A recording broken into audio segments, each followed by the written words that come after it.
Ito na oh, may pauwi na tayo. Sino to? Ay hindi, dumaan lang.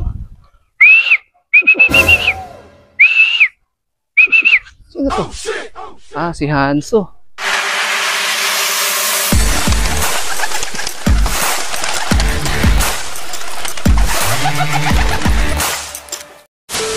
Good day mga ka-EA. So for today's video, eto na, so sa wakas nakabalik na sa training si Miss Puyo. So ang bitaw sa Riyaya, Quezon. So ang update, eto, napakaganda ng panahon. Pero kanina hindi ganito yung panahon eh. Sobrang kapal ng ulap dito at medyo umaambon. Buti na lang dahil sa lakas ng hangin, mukhang natulak pa norte yung mga kaulapan.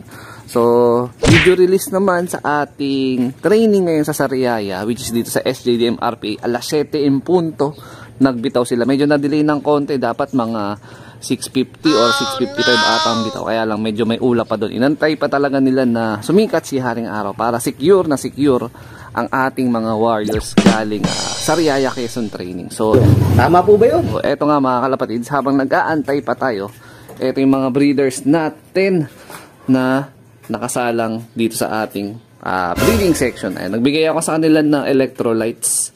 Ayan, dun sa mga wala pang anak. Yung mga may anak, ano yan, plain water lang muna sila. Meron akong hiwalay na programa pagka merong anak eh. Pero pagka kagaya nito, naantay natin na mag-itlog ng panibagong batch tapos sabay maglabas ng YB. Saka tayo magbibigay ng panibagong adjustment sa programa natin. So yung nandito sa baba, tapos lahat yan magsipag-inom. Kaya etong dalawang bote na yan, sila na yung final. Tapos eto mismo na electrolytes na yan, isasalin din natin yan dito. Mismo sa may lagay natin, pangbigay naman sa ating pauwian galing sa Riyaya Quezon. So ito halos kakatapos lang natin magdinis kanina. Ayan o, may mga mangilan-ngilan na droppings dyan. So dito meron din tayong nilipat o dinagdag na dati nating flyer na naging breeder, kaya lang sa maampalad ayaw na naman magbuga ng itlog. So kilala nyo naman yan, si Ampatuan. Ayan, dun sa nangangamusta kung ano update kay Ampatuan, simula nung nakapagpapisa siya ng itlog na isa nung nakaraan, tapos aksidente naman, di naman nabuhay gawa na natapakan nga niya. So halos isang buwan na nakalipas, hindi na naman naglalabas ng itlog. So may nabuti na natin na ilipat nga dito sa ating flyers loop. Kasama niya yung kapares niya mismo, yung kak, ayan, yung blue bar na yan. Nahawigan pa nga ni Miss Puyo kasi medyo may kidlat sa mata, may puti. Yung kaibahan, wala siyang puyo sa dibdib, tapos kak pa siya. So yan naman is galing kay Sir Junboy Kabahug. Ayan, so shoutout kay Sir Jun, lahi ng imbrick niya, na champion bird din niya. Ayan, so maraming salamat din, syempre shoutout din kay Sir Bon. Ayan, so shoutout sa Team Kubo. So tayo habang nag-aantay tayo ng pauwian, so sana ano kaya magiging result ng possible na training natin ngayon. So silani ulit natin sa, syempre sa OB pooling. Eto nga si Miss Puyo, check natin kung magiging consistent ba yung pauwian natin sa kanya o mababago bahagya dahil nga nahihinto natin siya ng training gawa ng meron niya siyang sama ng pakiramdam. So alam niyo na. Yan na, nakapwesto na tayo. Release natin alas 7. Ito na yung araw. Sige, release. Alas 7.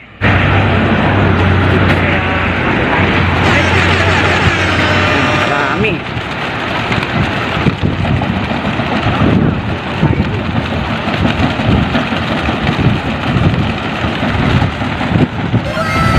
Iipon natin, oh. Ayan, umiikot na mga kalapatid. Ayan, iipon natin. 75 years later.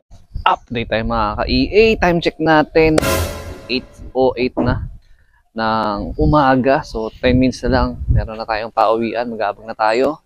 So ito yung update ng ating speed forecast. Yan mga kalapatids, mga 8:21 pababa, meron ng pauwian yan. So mag-aatay na tayo ng ibon. Yan nga mga kalapatids. So ready na rin natin tong stick para at least madali tayo makakapagpapasok ng ibon. Tapos sana hindi mag-overlanding na naman ang ating warrior na si Miss Puyo. Yun, oh. So, dalawang consecutive na tayo na magkasunod na Webes na nanalo tayo ng pooling. Yung unang Webes, third, sumunod na Webes, second. Tapos sana ngayon, madali na natin yung pinaka-first. Ayun. A few moments later. 1,135 ang speed. So, medyo mababa ang speedan ng pauwian ngayon. Bagamat dito okay ang panahon. Siguro yung mga nadaanan na area, kagaya doon, norte, madilim. Oh, no! No? So, nagkahirapan ng pauwian ngayon. So, 1,135 ang pinakamabilis na nag-clock. So, tayo, nag-aantay pa tayo ng ibon. Pero yung... Tama po ba yun? Sana bumulusok na ang ating ibon ngayon para makapwesto pa tayo. Pero kung hindi, mukhang talagang bukod sa nahirapan sa panahon, mukhang nahirapan din malamang ang ating ibon dahil kakagaling-galing na nga lang din niya. So okay lang, part of the game. At least naka-experience tayo ng 2 times pulling winner. Ayan. Magabang pa tayo ng konti. Pwede na! Habol pa tayo.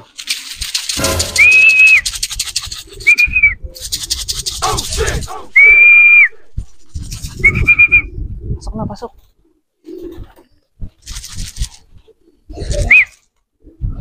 Pasok, bilis. So, ay, pasok, bilis.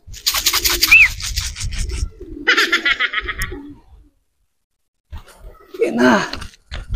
Abot pa tayo.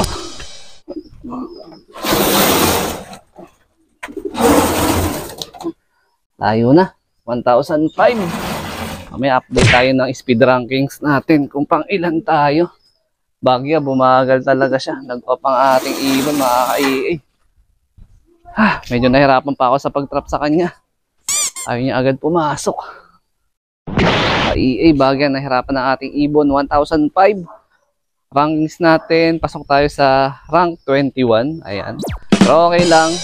Ayan, masaya pa rin ako, nakauwi ka ng ligtas. Sana hindi na bumalik yung sama ng pakiramdam mo. Ayan, mag-recover ka na. So, inaantay na lang natin yung dalawa. Si Minato, na laging late. Tapos yung katag team pooling niya na si Hanzo, yung pares niya. Ayan. So, medyo nahirapan tayo sa pagpapasok sa kanya. Tulala siya bahagya. Siguro, ito na, may pauwi na tayo. Sinto. Ay, hindi. Dumaan lang.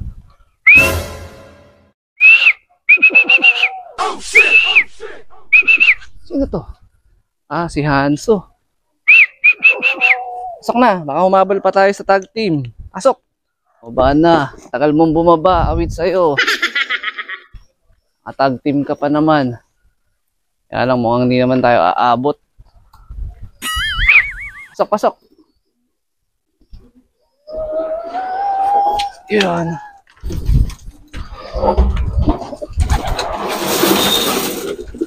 A few moments later. Okay, so inabot na tayo ng ulan. Ayan, umaambon-ambon na. So sakto, nakauwi naman na si Hanzo. So kulang pa tayo ng isa, si Minato pa. Kaya lang, yung speed talaga niya, consistent siya sa 900 plus speed. No, going to 1,960 plus ata. Kung hindi ko hindi ko ma-recall eh. Mamaya check natin kung ilan yung rankings niya, kung saan siya pumasok, kung pang ilan siya. So nag-off na yung ibon natin na si Miss Puyo. Ayan siya.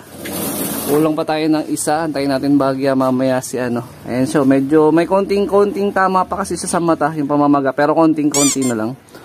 So ayan, pinainom ka na rin ng pang-recover. Electrolytes yun nandun. Tapos tag developer. Ayan So good news pa rin. Kahit pa paano consistent pa rin yung uwi nung mismong nung dalawa. Maliban na lang dito kay Minato na inaantay pa natin hanggang ngayon. So sana hindi naman lumakas yung ulan para makauwi ng ligtas yung pangatlo nating ibon. So dito ko natatapusin tong video na to. Ayan, shout out sa mga solid supporter natin yan. Syempre, bigo tayo pero masaya pa rin ako kasi nakabalik na sa wakas sa training yung ating ibon na si Miss Puyo. So ingat mga kalapatids. Keep safe. God bless. Ayan, bubuksan ko muna yung widowwood nila. Sinarado ko eh. May namamahay kasi.